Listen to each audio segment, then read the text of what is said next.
What's up everybody, my name is Brendan and this is BigBearB Creative.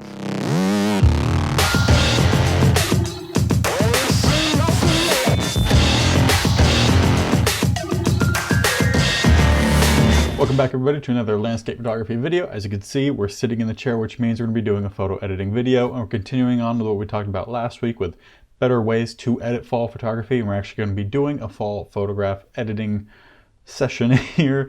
I took it this morning. We went on a nice little hike. I was going to do an in the field kind of video, but just the way things went ended up not really working out. We actually went to a couple different locations, and really I didn't find anything too eye-catching, too great until I ended up, walking past this tree. Had a nice little arch happening to it, kind of like a question mark shape. I was like, that might be interesting to shoot. So I just did a quick handheld shot with that. But besides that, we just went on a nice like 3-4 mile hike or something this morning. Really nice fall colors out, but unfortunately there just wasn't anything quite, I guess, set up the way that I would have preferred it besides this one shot that was a quick little one. And it was actually kind of funny because this shot wasn't even where you would typically be looking, because on the opposite side of the shot was actually the lake. So typically that's where you were looking at, but there wasn't any reflections. It was very much an overcast. It rained like as soon as we left, so there wasn't much to shoot over there. I just happened to turn around, see this, grabbed a quick shot. So that's what we're going to be doing today. We're going to be doing a nice little fall photography edit. So we'll jump on over to my computer and get started with that. Alright, so here's the actual photo that I was telling you about. Like I said, you could see the question mark shape here. And that's really what the subject of this photograph was this nice little arch. So what we're going to do is we're going to go in with a little bit of masking. Got to make this shape pop a little bit more, but in a natural sense. So we're going to go in and do a nice little boost to the highlights along the top part of here and then along this side. And then we're going to deepen the blacks as well on this side and then at the bottom as well, just to again kind of bring it out a little bit more, create a little bit more contrast. Then we'll do a little bit more of the hue, saturation, and luminance changing to make the fall colors, the supporting colors of the subject itself really pop a lot more. So I have my little cheat sheet here and we can get started right away with this. So like I said, I'm using Luminar 3, or I didn't say that yet, but if you're watching my past videos, you know that I use Luminar 3. So a fun little trick you could use with Luminar 3 if you're using it on a PC. I'm going to zoom in, actually change this to where it's to fit the screen. But if you click J, as you can see up here in the histogram, you can see the little caution things going on. So when you hit J, it's actually going to tell you when you're blowing out your whites and when you're blowing out your blacks. So we're basically going to adjust the whites and blacks until they start blowing out. So as you can see, the red came in. We're going to take it just right underneath where those reds start to actually pop. So we'll go with a 26, and then we'll do the same with the black, but with blacks it's actually blue. So if you can see down at the bottom, we have some specks of blue coming through. That means that we have absolute black. There's no color there. So we're just going to tone those back a little bit, and to where we don't have any of those blue dots actually poking through. And about there. So it ends up being actually very even with the white and blacks. They basically ended up being exact opposites. But that's all we're going to do with the raw development of this. We're going to leave the profile the same. I already had white balance set for, I think it was shade when I took this. So all of that part was already done.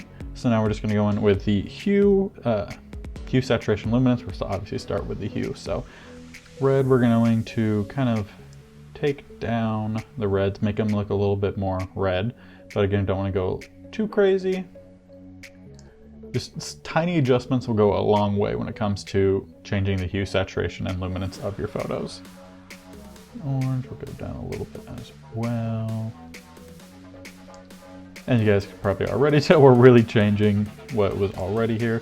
We're gonna make the yellows a little bit more yellow, and then the greens this is the one that we're really going to change because I don't want much of the green. It's fall, so I want the greens to be a little bit more towards the yellow side. Now we change over to saturation, and let's bring up the reds a little bit just so everything isn't all orange. Kind of change a little bit of the overall color palette. This and we'll slightly bring up the oranges, because obviously when you think of fall you think of orange. And then we're also going to bring up the greens, because that's actually going to bring up a lot more of the yellows that we changed the greens to. And then luminance, we'll just do a quick little edit on the red and the orange. And luminance, as you can see, kind of just makes the red a little bit darker, or obviously with the red, but just makes those a little bit darker. And with the orange, we're gonna brighten those up a little bit. So if I click the eye icon over here, this is what the color palette of the photo itself looked like beforehand from the camera raw. This is with the adjustments. So you can see we're bringing out a lot more of the fall colors that are gonna be a nice supporting element to our main subject, which is this kind of question mark branch. Okay, then we'll go over to split tone. Let me check what my color was that I had here. So I went with a 139, which is gonna give us a little bit more of a yellowish greenish tint to the highlights. And then we'll bring up the saturation a bit. As you can tell here, if I hit this, that's kind of just bringing up those yellows, the oranges, or the yellows and the greens, not really the oranges, just so we don't have too much of one color happening. And then for the shadows, we're gonna change that. Let me see what color I got again for that. I'm gonna go with a little bit more of a, like a burnt orange kind of color, I guess you could say it is. And again, let's see from 4. So we're just kind of adding a little bit more pop, a little bit more of a stronger orange to the shadowy areas. Detail enhancer, we are going to just mess with the small, because I mentioned in last week's video that when you lower the small detail enhancer, when you're in a forest like this, because there's a lot of detail, a lot of sharp edges in forest, you lower the small detail a little bit, and that's going to kind of soften the image, make it look a little bit less grungy.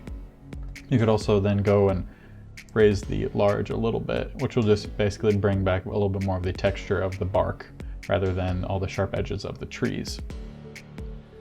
And of course, we're gonna add a little bit of a vignette here just to add a little something something.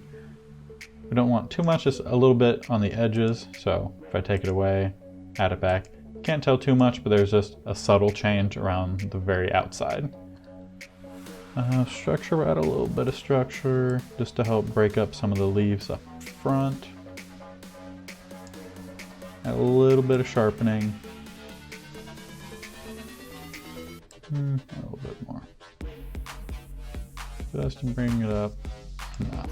And then, like I said, we're going to be doing the brush masks on this part to just make those pop a little bit more. So we'll start with the highlights.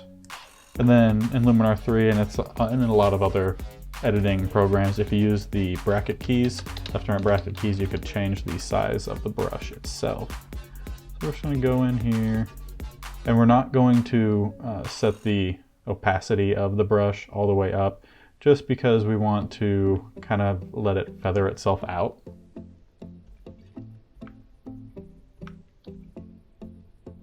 Let's go with a smaller one here.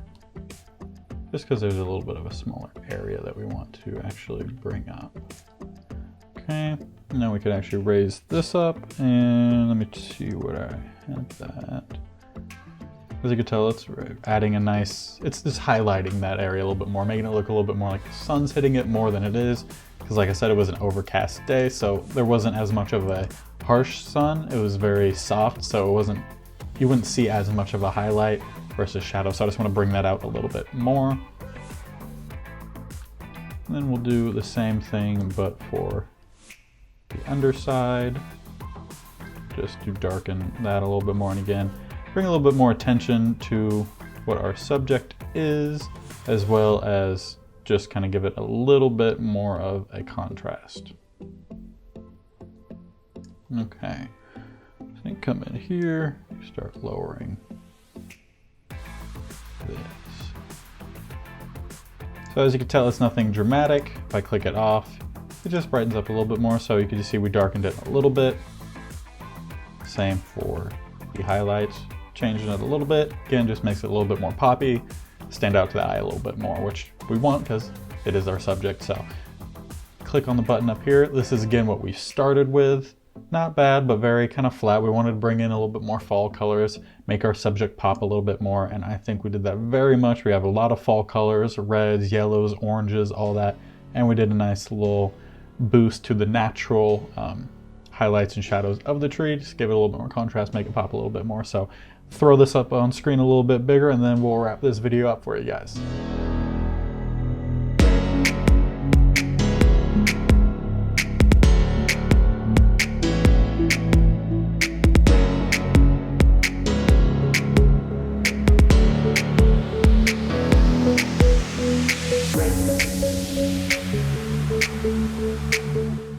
Alright, so there's the final photo. I hope you guys enjoyed it. I hope you liked the whole process I went through on kind of changing what it is that this photo was, which was fall, but it wasn't, you know, fall. Like, it didn't stand out a whole lot. So we went and changed a little bit of colors. Like I said, make that little question mark branch pop a little bit more with a little bit brush masking. So if you guys enjoyed this, let me know down below by smashing that bear paw on that like button. I messed that one up. Bear paw that like button down below. You guys could also let me know that you're enjoying these and let YouTube know that you're enjoying these, so it helps, you know, spread it to other people who will enjoy these as well by hitting that subscribe button down below. Like I said, helps me know you're enjoying these. So that way I keep making more of these for you guys, because typically we do these about every week. Every now and then I might have 2 videos. Sometimes if I'm not able to get out or something, we might skip a week, but typically I'm always going to give you guys at least 1 video a week. And if you've been watching for a while, you probably can tell that we've kind of switched. We were doing these on Friday. Now they're going to be coming out on Sunday, so that's the new plan. New landscape photography video every Sunday. Maybe you'll also get a Friday one, again, depending on the week and if I'm able to get out, if there's an opportunity that presents itself that I just have to do. So you guys could let me know by bear pawing the like button and hitting that subscribe button to let me know that you're enjoying these. And then down in the description box below, 2 links you guys should check out. First one is BigBearBCreative.com/prints, or not, yeah, prints. Obviously, prints, where you could actually buy my landscape photography prints, hang them up in your house, your home, your office, wherever it is that you want a little landscape photography influence, or, you know, if you just like landscape photography, you guys check those out. And also BigBearBCreative.com/eco apparel. You can buy all my eco apparel. By eco apparel is basically a eco-conscious material that I've designed some sort of nature style. Typically a lot of them are landscapes, or I don't want to say types of landscapes, but influenced by landscapes. So there's like some mountain ones. There's a cool Aztec one. It's one of my favorite ones, where it's like stick drawing, I guess, you know, like stick figures, but it's more of filled in. Like, some things are filled in, some things are just the outlines of things. It's really cool. I'll suggest you guys check those out. Like I said, those are gonna be linked down below. There's t-shirts, long sleeves, hoodies, and tote bags. If you buy a long sleeve hoodie or tote bag, those, like a portion of what you purchase, part of that goes to an eco-conscious environmental nonprofit. So you're donating at the same time, as well as just being eco-friendly. Since it is that we like landscape photography, we need our landscape to be as beautiful as it can be. So you guys can do that to help it out and help me out, as long as hitting, you know, that like button, subscribing. Yeah, so thank you guys for watching this video. Hope you enjoyed it. Be safe during this time and go be creative.